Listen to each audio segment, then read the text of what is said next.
Sir, L D എഫിലും U D എഫിനകത്തുമൊക്കെ S D P I നോമിനികളുണ്ട്, അല്ലെങ്കിൽ അത്തരത്തിലുള്ള സ്ഥാനാർത്ഥികളുമുണ്ട്. അതൊക്കെ നമുക്കറിയാം.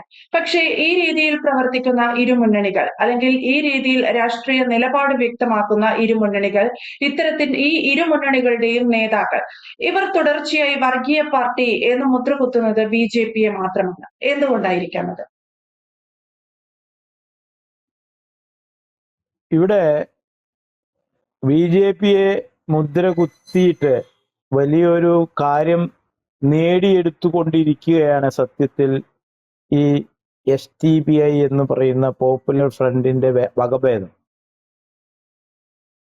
ഇത് പറയുമ്പോൾ, ഈ പ്രാവശ്യത്തെ പറയുമ്പോൾ, നമുക്ക് കഴിഞ്ഞ പ്രാവശ്യം അല്ലെങ്കിൽ അതിന്റെ പ്രാവശ്യമൊക്കെ ഉണ്ടായ നിയമസഭാ തെരഞ്ഞെടുപ്പുകളിലേക്ക് നമ്മൾ ശ്രദ്ധിക്കേണ്ടതായിട്ട് വരും. ഞാൻ പറഞ്ഞില്ലേ, ഗുരുവായൂരില് യു ഡി എഫിന്റെ കുത്തക മാറ്റിയിട്ട് അവിടെ എൽ ഡി എഫ് സ്ഥാനാർത്ഥി വിജയിച്ചത് എന്നു മുതലാണ് എന്ന് ആ ചരിത്രം നോക്കി ആർക്കും മനസ്സിലാക്കും പറ്റും. ഏത് കണ്ണുപൊട്ടനും മനസ്സിലാക്കാൻ പറ്റും. കാരണം യു ഡി എഫിന്റെ കുത്തക സീറ്റായിരുന്ന ഗുരുവായൂർ മണ്ഡലം എൽ ഡി എഫിന്റെ കുത്തക സീറ്റായി മാറുന്നു എന്നു മുതല്. ഇതാണ് അവിടെ നോക്കേണ്ട കാര്യം. അതായത് ഒരു ബൈ ഇലക്ഷൻ അവിടെ വരികയാണ്. ആ ബൈ ഇലക്ഷന്റെ കാരണം എന്താണെന്ന് എനിക്ക് കറക്റ്റായിട്ട് ഓർമ്മയില്ല. ആരോ മരിച്ചിട്ടോ അല്ലെങ്കിൽ ആരോ അങ്ങനെ എന്തോ ഒരു സംഭവമാണ്. എനിക്ക് തോന്നുന്നു PKK ബാവ ആരാന്നും കറക്റ്റായിട്ട് ഓർമ്മയില്ല. അങ്ങനെയാണ് ബൈ ഇലക്ഷൻ വന്നത്. ആ ബൈ ഇലക്ഷനിൽ യു ഡി എഫിന്റെ കയ്യിൽ നിന്നും എൽ ഡി എഫ് ആ സീറ്റ് പിടിച്ചടക്കുന്നു. അന്ന് എൽ ഡി എഫ് അതുവരെയൊക്കെ പല തെരഞ്ഞെടുപ്പുകളിലും അവരുടെ സ്ഥാനാർത്ഥികളെ, ഹിന്ദു സ്ഥാനാർത്ഥികളെ നിർത്തിയിരുന്നു.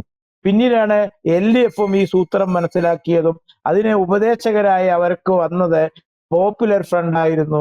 അന്ന് S D P I strong popular ഫ്രണ്ടാണ്. അന്ന് ആ ബൈ ഇലക്ഷനില് ആദ്യമായിട്ടാണോ എന്ന് എനിക്കറിയില്ല, ഈ PT കുഞ്ഞു മുഹമ്മദ് എന്ന സിനിമാ സംവിധായകനെ പിടിച്ച് എൽ ഡി എഫ് സ്ഥാനാർത്ഥിയാകുന്നു. അതിന്റെ പ്രചരണ ഉദ്ഘാടന വേദിയിൽ പിണറായി വിജയനും അബ്ദുൽ നാസർ മദനിയും പരസ്പരം കൈകൊടുത്ത് ഉമ്മ വെച്ച് ഇരുന്നതുമൊക്കെ നമ്മൾ കണ്ടതാണ്. അന്ന് എല്ലാവരും എതിർത്ത ഒരു സംഘടനയാണ് ഈ പോപ്പുലർ ഫ്രണ്ട്. അന്ന് Guruvayur seat L D F പിടിച്ചടക്കിക്കൊണ്ടായിരുന്നു. ഇവര് തമ്മിലുള്ള മത്സരം വളരെ ശക്തമായി മാറുകയും സത്യത്തിൽ ഇവിടെ എൽ ഡി എഫിനെയും യു ഡി എഫിനെയും വെച്ച് കരുനീക്കം നടത്തിക്കൊണ്ട് കേരള രാഷ്ട്രീയത്തിൽ വലിയൊരു ഗെയിം കളിക്കുകയായിരുന്നു ഈ പോപ്പുലർ ഫ്രണ്ട് അല്ലെങ്കിൽ SDPI. അതിന്റെ ഒരു ഭാഗം ഞാൻ പറയാം. കഴിഞ്ഞ നിയമസഭാ ഇലക്ഷനില് ഇലക്ഷൻ പ്രഖ്യാപിച്ചു കഴിഞ്ഞ് സ്ഥാനാർത്ഥി നിർണയം കഴിഞ്ഞു കഴിഞ്ഞാൽ ഈ പോപ്പുലർ ഫ്രണ്ട് അല്ലെങ്കിൽ SDPI അതാത് മഹല്ല് കമ്മിറ്റികളിൽ പോയിട്ട് അവിടുത്തെ അവര് മൗലവിമാരോ അല്ലെങ്കിൽ മുല്ലാക്കന്മാരോ ആയിട്ട് കൂടി ആലോചിച്ചു ഒരു തീരുമാനമെടുക്കും. അവരെങ്ങനെയാണ് സ്ഥാനാർത്ഥികളെ സപ്പോർട്ട് ചെയ്യുക എന്ന് ഞാൻ പറയാം. ആദ്യമായിട്ട് അവർ കഴിഞ്ഞ ഇലക്ഷനിലൊക്കെ ഓപ്പൺ ആയിട്ട് LDFനെ സപ്പോർട്ട് ചെയ്ത്, ഈ വർഷവും ഞാൻ മനസ്സിലാക്കുന്ന SDPI LDFനെ തന്നെയാണ് സപ്പോർട്ട് ചെയ്യുന്നത് എന്നാണ്. എന്നാൽ പോലും എല്ലാ രണ്ടു മുന്നണികളിലും ഇവർക്ക് വ്യക്തമായിട്ടുള്ള കൺട്രോൾ ഉണ്ട്. ഇവർ പറയും എല്ലാ മണ്ഡലത്തിലും ഒരു മുസ്ലിം സ്ഥാനാർത്ഥിയാണ് മത്സരിക്കുന്നത് എങ്കിൽ ആ മുസ്ലിം സ്ഥാനാർത്ഥിക്ക് വോട്ട് ചെയ്യുക.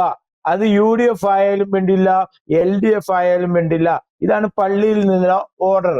രണ്ടും മുസ്ലിം സ്ഥാനാർത്ഥിയാണെങ്കിൽ, അതായത് LDFും UDFും മുസ്ലിം സ്ഥാനാർത്ഥിയാണെങ്കിൽ ആർക്ക് വോട്ട് ചെയ്യണം, അതിനും അവർ കൊടുക്കുന്ന നിർദ്ദേശം ആ ഇലക്ഷനില് ഈ പറയുന്ന SDPIയും പോപ്പുലർ ഫ്രണ്ടും ആർക്കാണോ പിന്തുണ കൊടുക്കുന്നത്, അതായത് LDFനാണെങ്കിൽ LDFന്, UDFനാണെങ്കിൽ UDFന്. അപ്പോ കഴിഞ്ഞ ഇലക്ഷനും ഈ ഇലക്ഷനും SDPI പിന്തുണ നൽകുന്നത് LDFനാണ്.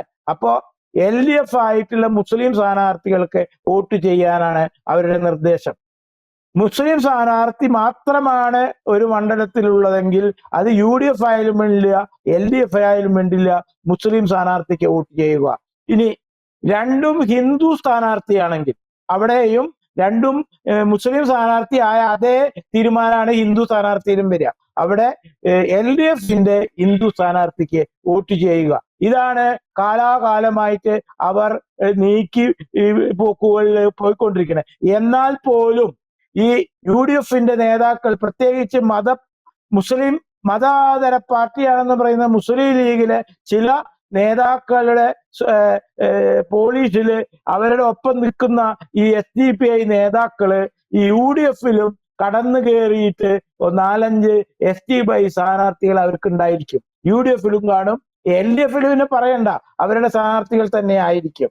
ഇന്നും ഞാൻ പറയുന്നു, ഇവർ രണ്ടുപേരും കൂടിയിട്ട് ആദ്യം ഫോക്കസ് ചെയ്യുന്നത് കേരളത്തിലെ തെരഞ്ഞെടുപ്പിൽ ഇവർ രണ്ടുപേരും കൂടിയിട്ട്, പ്രത്യേകിച്ച് SDPIയുടെ പിന്തുണ, പോപ്പുലർ ഫ്രണ്ടിന്റെ പിന്തുണ, നിരോധിച്ച പാർട്ടിയായ പോപ്പുലർ ഫ്രണ്ടിന്റെ പിന്തുണയിൽ അവരുടെ പുറമോടി ആയിട്ട് നിൽക്കുന്ന SDPIയുടെ പിന്തുണയോട് കൂടിയിട്ട് കേരളത്തിൽ അവർ നടപ്പാക്കുന്ന ഒരു പദ്ധതി എന്താണെന്ന് വെച്ചാൽ, BJP ജയിക്കാൻ പോകുന്ന പ്രധാന സീറ്റുകളുണ്ട്. അതായത് BJPക്ക് വോട്ടുകൾ കൂടുതൽ കിട്ടുന്ന സീറ്റുകൾ, ആ സീറ്റുകളിൽ ഓപ്പണായിട്ട് SDPIയുടെ സ്ഥാനാർത്ഥികൾ ഉണ്ടായിരിക്കും.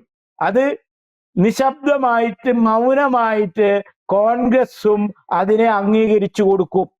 ആ SDPIയുടെ സ്ഥാനാർത്ഥിയായിരിക്കും ഈ ശക്തമായ BJP 100% വിജയിക്കുമെന്ന് പറയുന്ന സീറ്റുകളിൽ സംഭവിക്കാൻ പോകുന്നത്. അത് വളരെ ശ്രദ്ധിക്കേണ്ട ഒരു കാര്യമാണ്. ഇത് ചിലപ്പോൾ BJPക്കാർ പോലും ശ്രദ്ധിച്ചിട്ടുണ്ടായിരിക്കില്ല. അതായത് BJP വിജയിക്കും എന്ന് വരുന്ന സീറ്റുകളിൽ ഈ UDFും LDFും ഒത്തുകൂടിയിട്ട് അവർ നേരിട്ടിട്ട് പരസ്പരം ചങ്ങാത്തമില്ല, അതിനെ മുന്നിൽ നിർത്തിയിരിക്കുന്നത് SDPI ആയിരിക്കും.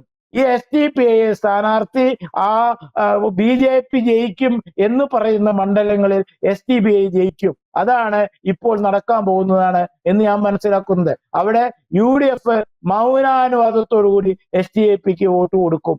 LDFന്റെ സ്ഥാനാർത്ഥിയായിരിക്കും ഈ SDPIക്കാരൻ. അങ്ങനെ BJPയെ തോൽപ്പിക്കും. ഇതാണ് ഇപ്പൊ കേരളത്തിൽ കാണാൻ പോകുന്ന, ഇനി വരാൻ പോകുന്ന ചിത്രം എന്നതിന് യാതൊരു സംശയവും വേണ്ട.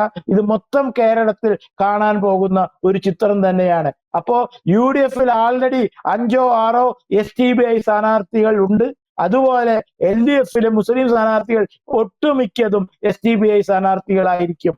ആ സ്ഥാനാർത്ഥികളെ BJPയുടെ സ്ഥാനാർത്ഥിയുടെ അവരെയാണ് എതിരിടുന്നതെങ്കിൽ ആ സ്ഥാനാർത്ഥികൾക്ക് UDF മൗനാനുവാദത്തോടുകൂടി വോട്ട് ചെയ്ത് BJP സ്ഥാനാർത്ഥിയെ അവിടെ തോൽപ്പിക്കും. ഇതാണ് വരും ദിവസങ്ങളിൽ കേരള ഇലക്ഷനിൽ നമ്മൾ കാണാൻ പോകുന്നത്. എന്തായാലും സാർ സൂചിപ്പിച്ചതുപോലെ ഈ രീതിയിൽ UDFനകത്ത് SDPIയുടെ സ്ഥാനാർത്ഥികളുണ്ട്, LDFനകത്തും അത്തരത്തിലുള്ള ആളുകളുണ്ട്. പക്ഷെ എല്ലായ്പ്പോഴും BJPക്കെതിരായി വലിയൊരു ആയുധം അല്ലെങ്കിൽ ഒരു വ്യാജ പ്രചാരണം എന്ന രീതിയിൽ ഇവർ ഉപയോഗിക്കുന്നത് ഇത്തരത്തിലുള്ള വർഗീയ പരാമർശങ്ങളാണ്. അതിൽ എന്തുകൊണ്ട് ഇരുമുന്നണിയിലുമുള്ള നേതാക്കൾ സ്വന്തം പാർട്ടികളിലേക്ക് നേരെ തിരിക്കുന്നില്ല എന്നതൊരു വലിയ ചോദ്യം വ്യക്തമാണ്. Thank you Jaishankar sir. കൂടുതൽ വാർത്തകളും വിശേഷങ്ങളും നിങ്ങളിലേക്ക് എത്താൻ ABC മലയാളം സബ്സ്ക്രൈബ് ചെയ്യുക, ബെൽ ബട്ടണും അമർത്തുക.